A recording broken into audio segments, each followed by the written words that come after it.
오늘 말씀은 여러분들이 읽었듯이 어제는 아내들에 대한 말씀이었다라면 오늘은 누구에 대한 말씀일까요? 크게 좀 대답해 보세요.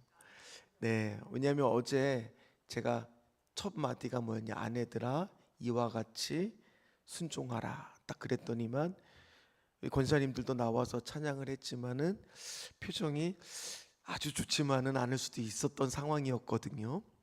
근데 이제 오늘 비로소 좀 더 얼굴이 환해지신 것 같아요. 오늘 남편들아도 똑같이 얘기하죠. 자, 한번 오늘 첫 번째 시작할 때 남편들도 또 마찬가지로 뭐라고 말하고 있어요? 이와 같이. 우리가 1절도 아내들아 이와 같이. 그러면 남편들은 다른 것을 얘기하는 걸까요? 똑같은 상황을 말하고 있는 것일까요? 똑같은 거예요. 그럼 이와 같이를 우리가 어제 오신 분들은 들었지만은 그 앞에 있는 그리스도의 고난과 순종에 대한 말씀, 우리가 베드로전서 2장 22절에서 24절까지의 말씀을 뜻한다 그랬습니다. 그때 고난 당했을 때 예수 그리스도는 또 우리가 사역하다 보면 어려운 일, 억울한 일, 그런 일 당했을 때 예수 그리스도는 어떻게 했습니까? 입을 열었습니까? 아니요, 입을 열지 않았어요. 함부로 불평과 원망의 입을 열지 않았어요. 왜요? 그 입을 잘못 열면 내가 범죄하기가 쉽기 때문입니다. 여러분들도 사역하다가 보면, 교회 일 하다 보면은 억울한 일 같은, 내가 손해 보는 일 같은 그런 일 당할 때 한 번쯤은 없으셨습니까? 있었죠. 그런데 그때 가만히 살펴보면 바로 얘기를 하면 당연히 원망과 불평이 저라고 안 나오겠습니까? 바로 얘기를 하면 당연히 다 나오는 거예요. 그러나 그럴 때 우리가 오늘 말씀에 순종하는 마음으로 먼저 입을 여는 게 아니라, 심지어 예수 그리스도는 어디까지 나갔습니까? 자신의 원수 갚는 일을 자기가 직접 하실 수 있는 능력도 있으셨지만은 뭐 했습니까? 용서하셨다. 그래서 가상 7원에서 첫 번째 하신 말씀이 저들의 죄를 용서해 달라는 말씀이었다 그랬죠. 심지어 더 나가서는 저들의 유익을 구하기 이르기까지 이런 모습을 친히 보여주셨던 것처럼 첫 번째 아내들아 그렇게 남편에게 이와 같이 순종하라 그랬고, 그 이유는 분명하다 그랬습니다. 특별히 오늘 1절부터 6절까지의 말씀은 믿지 않는 남편들을 위해서, 그들을 구원하기 위해서라도 그렇게 하라. 그러나 또 이것이 믿지 않는 한 영혼을 구원하기 위해서도 똑같지 않겠습니까? 특별히 우리 서문철 목사님과 이호빈 사모님이 사역하는 현장에 가면 분명히 외국인이잖아요. 그럼 사람들이 처음부터 호의적으로 하겠습니까? 온갖 속이려고 할 것이고, 또 저희들보다 아무래도 모든 것이 약한 나라잖아요. 그러다 보니 한국 사람들은 부자인 줄 알고 어떻게 하든지 속이려고도 많이 하다 보면은 뜻하지 않는 고난도 올 겁니다. 그러나 그럴 때에도 오늘 말씀처럼 그리스도를 떠올리라는 거예요. 근데 남편들도 열애가 없죠. 특별히 오늘은 또 믿는 남편들을 위한 말씀이라는 겁니다. 자, 오늘 말씀에 보니까 남편들아 이와 같이 지식을 따라 너희 아내와 뭐하라고 합니까? 동거하라는 말을 합니다. 사실 이 동거라는 뜻 자체가 나쁜 뜻이 아니라 지금 시대에는 이상하게 많이 쓸 때가 많지만 굉장히 좋은 뜻입니다. 어떤 뜻입니까? 그냥 육체적으로만 하나가 되라는 뜻이 아니라 정서적이라든지 신앙적이라든지 모든 면에서 뭐가 돼야 된다는 거예요. 마음을 같이 하지 않으면, 초대교회에서 우리가 불렀던 220장의 근거가 되는 말씀이 사도행전 2장 46절 말씀처럼 초대교회 모임은 모이기만 하면, 성전에 모이기를 힘썼고 모이기만 하면 마음이 둘이 아니라 같았다는 거예요. 오늘 우리가 또 이 자리에 모인 것은요, 다른 거 없지 않겠습니까? 모이기에 힘써서 우리가 보내는 선교사를 파송하기 위해서 여러분들이 뭐 하기 위해서 모인 거예요? 기도해 주기 위해서, 우리도 기도로 준비하기 위해서 모인 거 아니겠습니까? 오늘 말씀은 그러다 보니까 그 아내와 동거하는 것을 소홀히 하지 말라 그래요. 성경은 분명히 말합니다. 사랑하는 아내와 분방하라 그래요. 분방하지 말라 그래요. 근데 요즘엔요, 말씀 잘 안 지켜요. 잠자리 자려면 코 골고 귀찮게 한다고.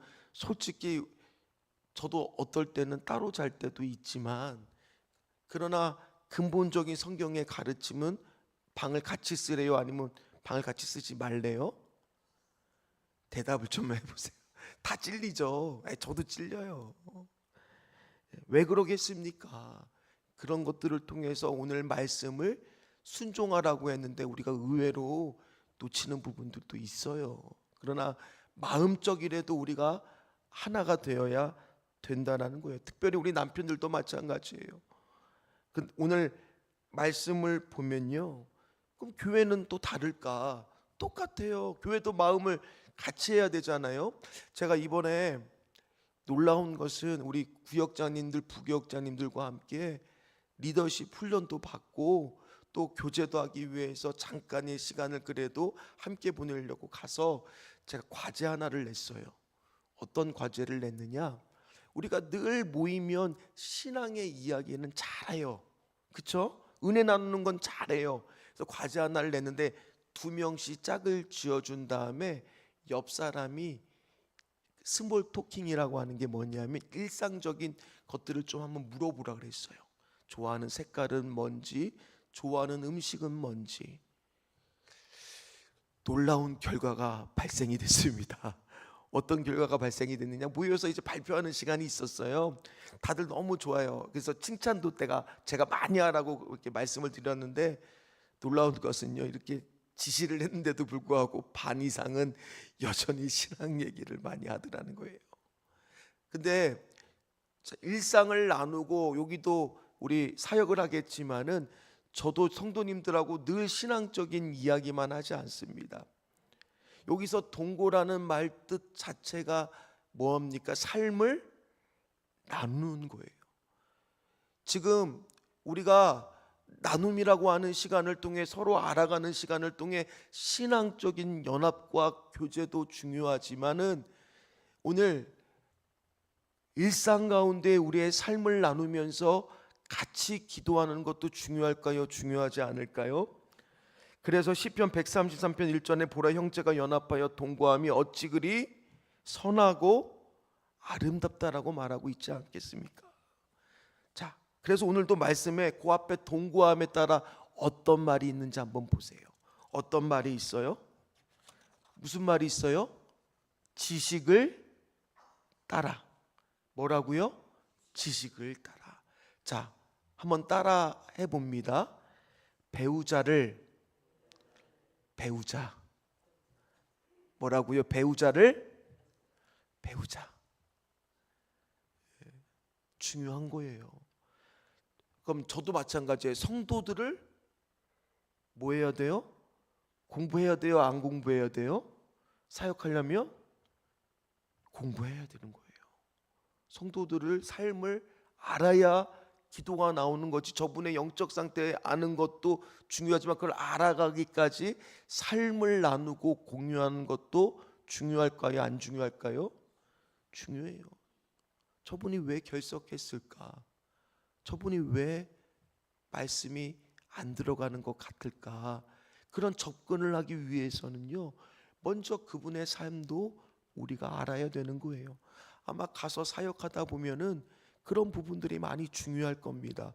그럼 오죽하면 오늘도 말씀해 보니까 지식을 따라. 특별히 남편들은요, 어떤 느낌이냐? 버튼이 하나예요. 남편들은 집에 돌아오면은 말 많이 안 하잖아요. 옛날 남편들 보면은 다 말 3마디만 했잖아요. 밥은, 아는, 자자. 말 많이 안 했거든요. 근데 여자분들은 어떻습니까? 버튼이 수십 개예요. 감정에 따라 그날 잘못 버튼 누르면 난리가 나잖아요. 그래서 오늘 성경은 그 뒤에 뭐란 말을 하느냐? 저는 더 어떠한 그릇이요? 연약한 그릇이라고. 연약한 그릇이라는 건 뭡니까? 깨지기 쉬운 그릇이라는 거예요. 우리 설거지하다가 보면 그릇을 툭 떨어뜨리면 산산조각이 나잖아요. 깨지잖아요. 물론 요즘에 또 좋은 건 안 깨지는 것도 있지만 깜짝깜짝 놀라잖아요. 그런데 아내분들도 하나 기억해야 될 것은 뭐냐? 더 연약한 그릇이라는 것은 남편들도 어떤 그릇이에요? 연약한 그릇이란 뜻이에요. 우리는 다 어떻습니까? 서로 강합니까? 연약합니까? 연약한 그릇이에요. 그러니 한 사람 한 사람 대할 때, 어제 아내분들한테도 남편 대할 때 죽게 대하듯 사라가 아브라함을 그렇게 대했대잖아요. 그럼 마찬가지로 우리가 성도를 대할 때도, 서로 여러분들이 대할 때도 어떻게 대하면 돼요? 저 안에 예수님이 계시다 생각하시고 대한다면 함부로 할 수 있겠습니까? 그럴 수 있습니까? 없습니다. 근데 아이고 목사님 뭐 이런 말을 할까? 중요하다는 거예요. 왜 중요합니까? 오늘 왜 우리가 그렇게 돼야 됩니까? 성도를 그렇게 돼야 되고, 사랑하는 아내를 그렇게 돼야 되고, 남편분들 다 그렇게 돼야 되는 것은, 목사인 저도 그렇게 돼야 되는 것은, 맨 마지막에 보니까 뭐가 막힐 수 있다라는 거예요?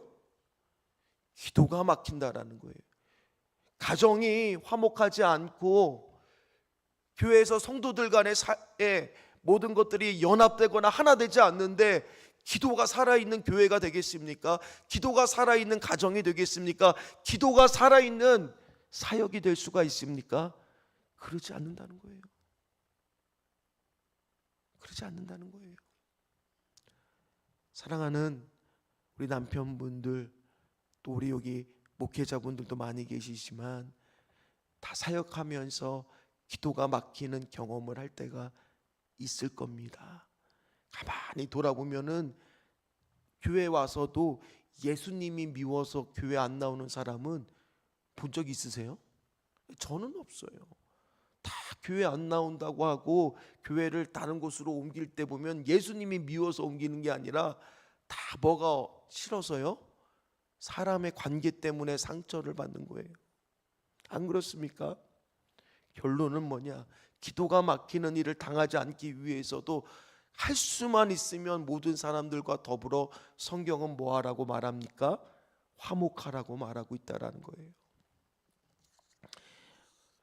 따라서 우리는 가정에서 기도하는 시간이 필요합니다. 특별히 우리 남편분들은 아내들과 손잡고 일주일에 한 번이라도 같이 기도해 주는 시간이 꼭 필요합니다. 우리 남편분들 순종하실 수 있겠습니까?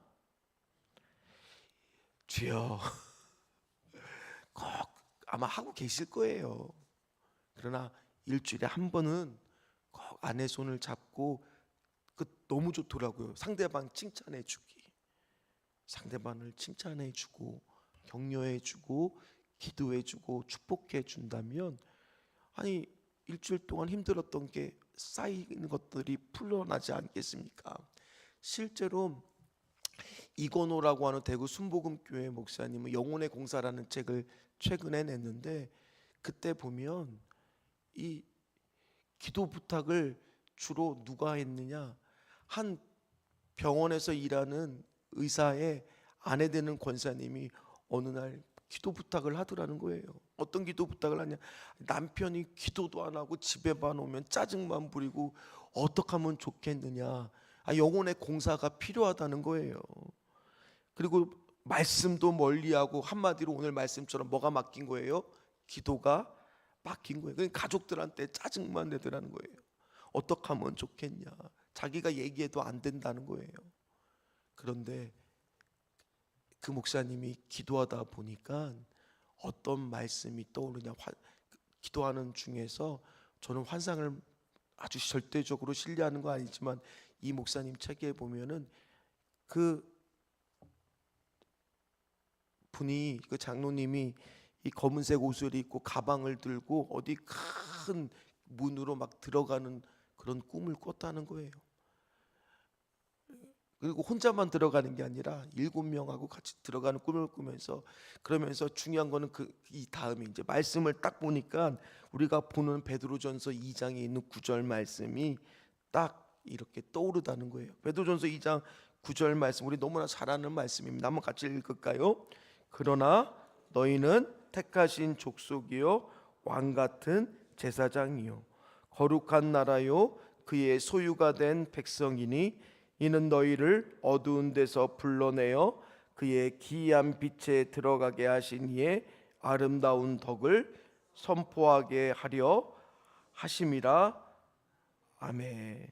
하나님은 우리의 인생을 기이한 빛으로 인도하기를 원하는데, 기도의 놀라운 응답의 세계로 인도해 주시기 원하는데, 그거를 방해하는 무리가 있으니, 우리가 이번에도 말씀을 주일에 설교를 들었듯이 노략질하는 이리가 있다고 말씀을 드렸잖아요. 방해하는 것들이 있으니 그곳으로 못 가게 자꾸 막는 거예요. 그래서 가정부터가 힘들게 하고, 교회 오면은 시험 들게 하고, 그 모든 게 여러분들의 영적 싸움. 그래서 교회에서는 제가 계속 말씀을 드리지만은 전신갑주로 무장하고 나가는 시간이 되어야 된다 그랬어요.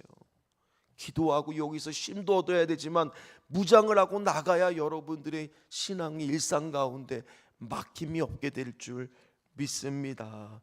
그래서 기도하라고 이 목사님이 시키자마자 이 장로님이 깨닫고 다시 돌아왔다는 거예요. 그러나 그 시작은 아내가 그렇게 도와주는 목사님한테 기도 부탁이 시작이었다는 거예요. 이처럼 아내는 소중한 이유가 바로 뭐냐? 오늘 기도가 맡기지 않는다는 그 말씀 앞에 또 어떤 말씀이 있느냐? 또 생명의 은혜를 뭐라고요? 유업으로 함께 받을 자기 때문이에요. 서로 신앙으로 같이 구원에 향해서 완성을 위하여 걸어가는 함께 유업을 이을 자기 때문에 우리는 아내를 소중하게 대해야 될 줄 믿습니다. 우리 남편분들 아멘 한번 크게 해볼까요? 아멘. 우리 권사님들 이해해 주세요. 저게 진짜 용기 내신 거예요. 왜요? 우리의 영원한 생명의 유업을 함께 이어받을 자예요. 실제로도 제가 이번에 장례를 치르면서 우리 정숙래 권사님이 우리 고 이용선 장로님 막 신방만 가도 저한테 어떨 때는 한두 번 몇 번 전화가 왔었어요. 서운하다고 남편. 서운한 얘기를 막 하시는 거예요. 그런데 어제 입관할 때 보니까 누가 제일 많이 울었을까요? 누가 제일 많이 통곡했을까요? 그래도 아내더라고요. 그래도 권사님이더라고요. 왜요? 우리는 신앙생활 하다가 천국 가면은 다 만날 줄 믿습니다.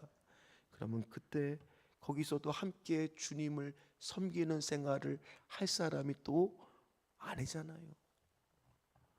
여러분들이 그렇게 신앙생활하는 가운데, 또는 거기 가서도 우리가 서로 의지하고 신앙생활하는 가운데 귀한 주님의 은혜를 나누면서 날로 그런 곳에, 오늘 사도행전 2장 47절의 말씀을 보니까 그렇게 모이기에 힘쓰고 마음을 같이 하는 곳에 구원의 역사는 날마다 뭐 한다고 나옵니까?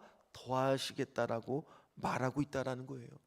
그런 역사가 일어나는 우리 신전주 교회, 또 우리 서문 모세 목사님과 이해노 우리 선교사님 가는 길에 있으시기를 주의 이름으로 축원합니다. 축원합니다. 자, 우리 찬송가 310장 찬양한 후에 이 가정의 기도 제목 4가지를 놓고 함께 기도하도록 하겠습니다.